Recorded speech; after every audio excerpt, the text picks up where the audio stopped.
భారత్ పాకిస్తాన్ మధ్య మళ్లీ భీకర యుద్ధం అని మాత్రం అనుకోవద్దు.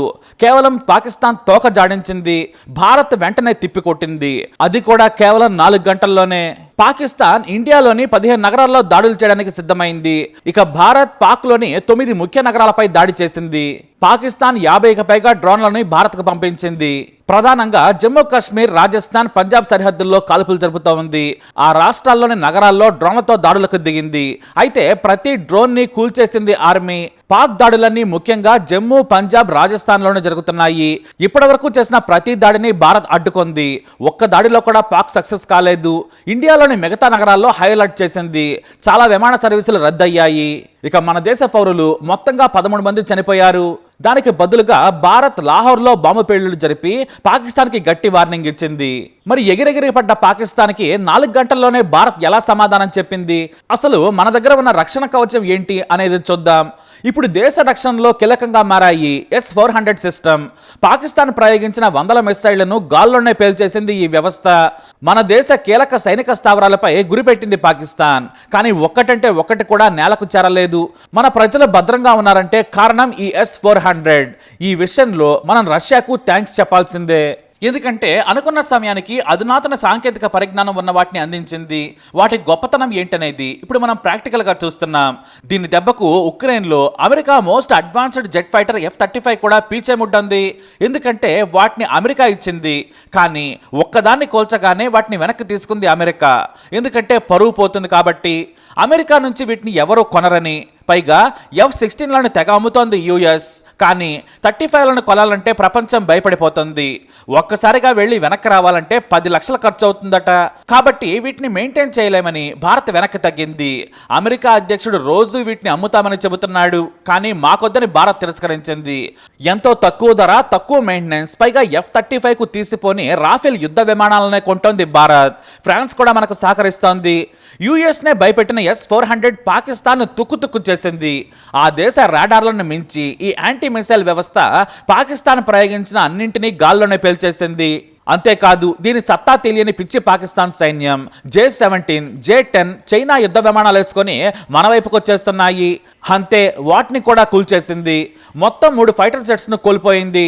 అంత దమ్మున్నది ఈ వ్యవస్థ. ఇది world most advanced air defence system. మన ఆర్మీ దీన్ని సుదర్శన చక్రం అని పిలుచుకుంటుంది. విష్ణు చేతిలోని సుదర్శన చక్రానికి ఎంత శక్తి ఉంటుందో దీనికి అంతే ఉంటుంది. నలువైపులా ఇది పని చేయగలదు. దీని మిసైల్ దశ మార్చుకుని టార్గెట్ వైపు వెళ్ళగలదు. ఒకేసారి 100 మిసైళ్లు వచ్చినా సరే 80% గాల్లోనే కూల్చేస్తుంది. దీన్ని తయారు చేసింది రష్యా. దీని సత్తా తెలిసిన చైనా అందరికంటే ముందు కొన్నది. వీటి గురించి రష్యా మనకు కూడా వివరించింది. వీటిని తీసుకుంటే భవిష్యత్తులో ఉపయోగపడతాయని చెప్పింది రష్యా. ఓవైపు చైనా కొనడంతో పాటు టర్కీ, అల్జీరియా, బెలారస్ లాంటి అనామక దేశాలు కూడా వీటిని కొంటున్నాయి. ఎందుకంటే ఈ వ్యవస్థను యాక్టివేట్ చేస్తే చాలు 600 కిలోమీటర్ల దూరంలో ఉన్న శత్రువుల టార్గెట్ను గుర్తించగలదు.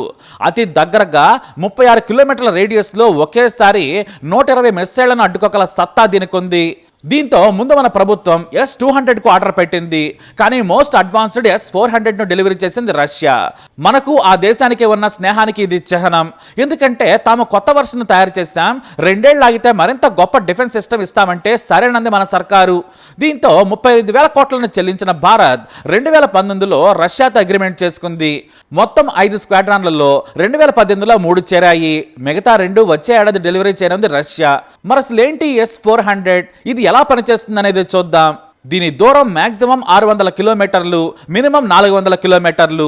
ఎత్తులో 30 కిలోమీటర్ల వరకు శత్రు మిసైల్స్ ను వేర్వేరు మార్గాల్లో వస్తున్నా దశను మార్చుకున్నా సరే వెంటాడి కూల్చేస్తుంది. అతి తక్కువ రేంజ్లో 40 కిలోమీటర్లు, మీడియం రేంజ్ 120 కిలోమీటర్లు, లాంగ్ రేంజ్ 250 కిలోమీటర్లు, వెరీ లాంగ్ మినిమం 400 కిలోమీటర్లు. ఒకేసారి 72 శత్రు మిసైల్స్ కూల్ చేయగలదు. ఇవి మనకు 3 వచ్చాయి. ఈ S-400 సిస్టంలో ఒక క్వాడ్రన్లో 6 వెహికల్స్ ఉంటాయి. ఇందులో కీలకమైంది లాంచ్ వెహికల్. దీంట్లోనే మిసైల్స్ ఉంటాయి. మొత్తం 36 రకాల మిసైల్స్ ను దీని నుంచి ప్రయోగించవచ్చు. దీనికి support command and control vehicle, ఆ పక్కనే లాంగ్ రేంజ్ రాడార్ సర్వైలెన్స్ వాహనం ఉంటుంది. దీన్ని బిగ్ బోర్డ్ అంటారు. ఈ వ్యవస్థ పనిచేయడానికి అత్యంత కీలకమైనది ఇదే.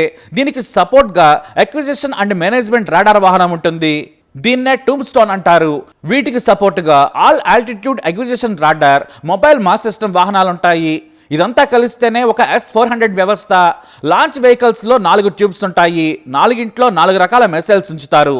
వీటిలో మనం ఇంతకు ముందు చెప్పుకున్నట్టు షార్ట్ రేంజ్ 40 కిలోమీటర్లు, మీడియం రేంజ్ 120 కిలోమీటర్లు, long range 250, very long range 400 కిలోమీటర్లు దూసుకెళ్లే మిసైల్స్ ను ఉంచుతారు.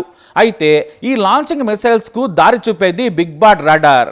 ఇది 600 కిలోమీటర్లు ఉండే ఏ శత్రు వాహనాన్నైనా సరే గుర్తించేస్తుంది. Fighter jet, helicopter, missiles, rocket launcher సహా ఒకేసారి 300 టార్గెట్స్ ను గుర్తిస్తోంది. ప్రపంచంలోనే అత్యంత మోడర్న్ అడ్వాన్స్డ్ రాడార్. దీని ముందు పాకిస్తాన్ వాడే చైనా ఇచ్చిన Q-18 చిత్తయింది. దీనికి ఫైర్ కంట్రోల్ ట్రాకింగ్ రాడార్ ఉండడం వల్ల 400 కిలోమీటర్ల లాంగ్ రేంజ్ శత్రువుల టార్గెట్ ను గుర్తిస్తుంది. వెంటనే ఇది వెంటాడి దాన్ని కూల్చేస్తుంది.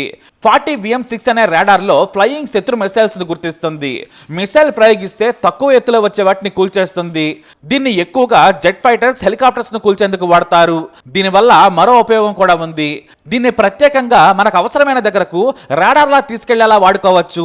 శత్రువుల జెట్ ఫైటర్స్ గాల్లోకి లేచేదే ఆలస్యం, వెంటనే గుర్తించేస్తుంది. మిసైల్ ప్రయోగిస్తే వెళ్లి కూల్చేస్తుంది. దీని భయానికి పాకిస్తాన్ తన F-16 అధునాతన జెట్ ఫైటర్స్ ను భద్రపరుచుకుంది. అమెరికా నుంచి ఫ్రీ అప్గ్రేడ్ ఆప్షన్ కూడా తీసుకుంది. మరి ట్రంప్ లాంటి మెంటలోడు రెండు వైపులా సపోర్ట్ చేసి డబుల్ గేమ్ ఆడుతున్నాడు అనడానికి ఇదే ఉదాహరణ. అందుకే అమెరికాను ఎంతవరకు ఉపయోగించుకోవాలో మన దేశం అంతవరకే వాడుకుంటుంది. రష్యాను మనం ఎక్కువగా నమ్ముతాం. 60% మన రక్షణ అవసరాలను తీర్చేది రష్యా. కమాండ్ కంట్రోల్ వెహికల్ నుంచి వీటిని ప్రయోగిస్తారు. వీటిలో కంప్యూటర్ ద్వారా ప్రయోగించిన మిసైల్ టార్గెట్ ను కూల్చేసిందా లేదా, ఎన్ని కూలాయి, పరిధి దాటి ఏదైనా మన వైపు దూసుకొస్తోందా అనేది ట్రాక్ కూడా చేయొచ్చు. మన వైపు వచ్చే మిసైల్స్ ని కూడా గుర్తించి సిగ్నల్ పంపుతుంది. మిస్ అయిన వాటిపై మళ్లీ ప్రయోగించి దూరాన్ని బట్టి మిసైల్స్ ను వదులుతారు. ఈ కమాండ్ కంట్రోల్ వెహికల్ నుంచే లాంచర్ వెహికల్ కు సిగ్నల్ వెళుతోంది. అంటే 3 రాడార్లు, ఒక లాంచర్, ఒకటి కమాండ్ కంట్రోల్ సెంటర్, మరో సిగ్నల్ వ్యవస్థను అందించే మొబైల్ టవర్ ఉంటుంది.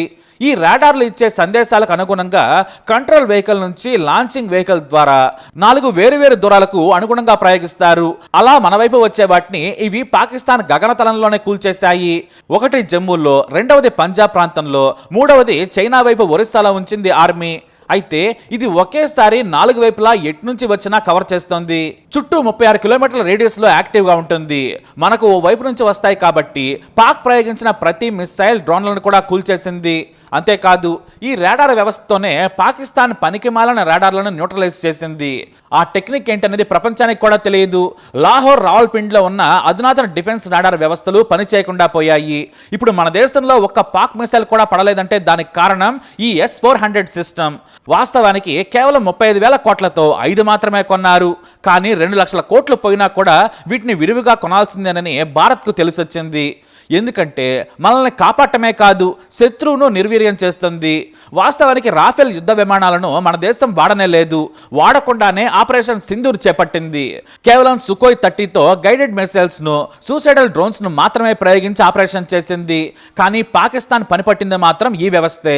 మరో 2 వచ్చే ఏడాది సెప్టెంబర్ నాటికి రష్యా డెలివరీ చేస్తుందనడంలో సందేహం లేదు. ఈ విషయంలో మనకు నిజమైన స్నేహితుడు రష్యా. బహుశా వచ్చే ఏడాది మరిన్ని S-400లు మన దేశానికి వస్తాయి. ఈ వ్యవస్థలో కీలకమైంది రాడార్ వ్యవస్థలు. ఈ 3 టార్గెట్లను గుర్తిస్తున్నాయి.